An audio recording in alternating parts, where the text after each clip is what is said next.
Hello everyone, welcome to Lockdown Sees World. Today we talk about China's first American Chinese, Shafick George Hatem. It's on October 1st, 1949, a new China was founded.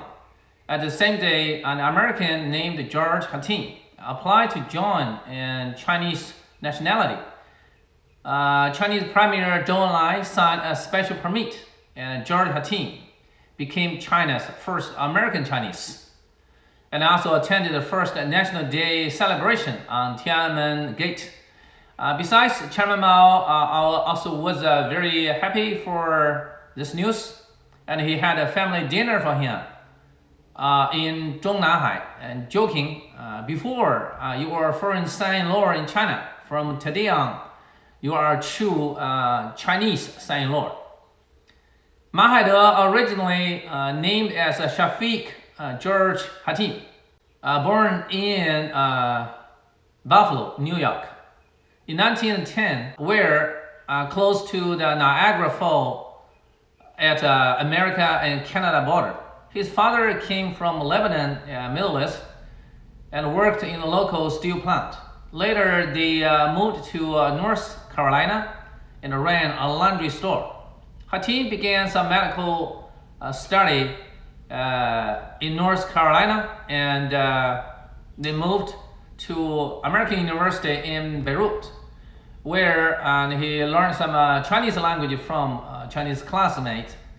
And in 1933, when he was 23, he graduated from Geneva University with a doctorate degree. After graduation, he and another two classmates got sponsorship for survey of pandemics in Asian countries. So they came to Shanghai and had their own clinic. From then until 1988, he spent all his rest 55 years in China. In 1930s, China was full of wars and turbulence. Though he himself was rich as a doctor, even he had his own car. Yet he witnessed the hardship of the ordinary Chinese people and the corruption of the bureaucracy and the poverty of that country, where great changes are needed. Later he got to know Agnes Madly and Song Qingling, gradually interested in the belief of communism and engaged some activities of the left-wing group, and his clinic sometimes worked as a shelter for a secret meeting. In January 1935, entrusted by Song Qingling, he sent two strangers with his car to Shanghai harbor to a steamboat for Haishenwai, the Vladivostok. Later he knew that two strangers were Chen Yun and Chen Tanqiu. That's the two top leaders of the Chinese Communist Party, who were assigned to lead the long march and to report to the Comintern in the Soviet.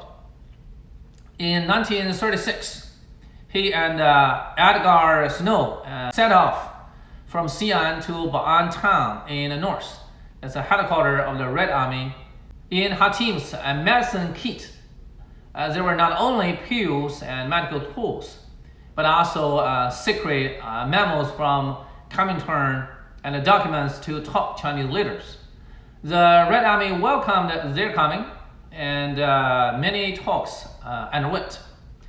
Edgar Snow returned to Yanjing University after the interview, continued for his book, Red Star of China.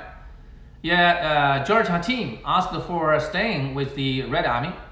During a battle, a bomb exploded by his side, and he experienced the danger of the war. He witnessed the Red Army's commander like Zhu De and Peng Dehuai and give their horses to the injured soldiers, which made him believe the Red Army was invincible.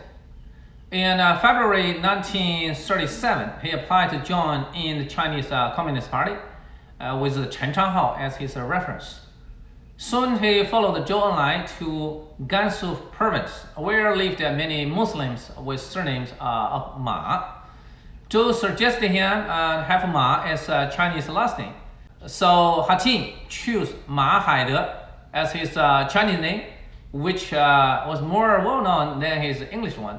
His Chinese name greatly helped him in quickly becoming friend to the local Muslim during his work.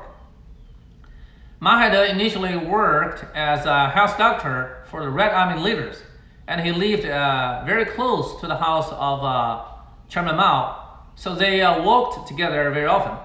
Chairman Mao had been busy in long time working, exhausted and hardly refreshed. So Ma Haide always took Mao in playing mahjong to relax, and Mao really appreciated for that. In Yan'an, Deng Yingchao, Zhou Enlai's wife, suffered tuberculosis and no medicine available. So Ma suggested her expose more to sunshine. Many years later, Deng always remembered that and thanked Ma for the good advice for her survival. The scarcity of living stuff and medicine prompted Ma Haide to establish a hospital for the Red Army through Song Qingling and China's Red Cross. He sustained more assistance of medicine and equipment for the Red Army. He also took care of the international medical teams, such as Norman Bastion and Richard Brown from Canada, and Dawa Canas Cotnis from India. He himself helped in clinics of the treatment and benefited tens of thousands of patients. In 1940, he married with Zhou Suzhen or Zhou Sufei. In 1943, they had their son, Zhou Yuma, who also hoped to be a doctor when he grew up. Ma advised his son to give up due to his potential and background, and to avoid any medical mistreatment. He suggested his son worked as a photographer, saying that you can take another picture if the first one not well done. And his son took his advice and majored in journalism later, and came to be a professional photographer for Song Qingling.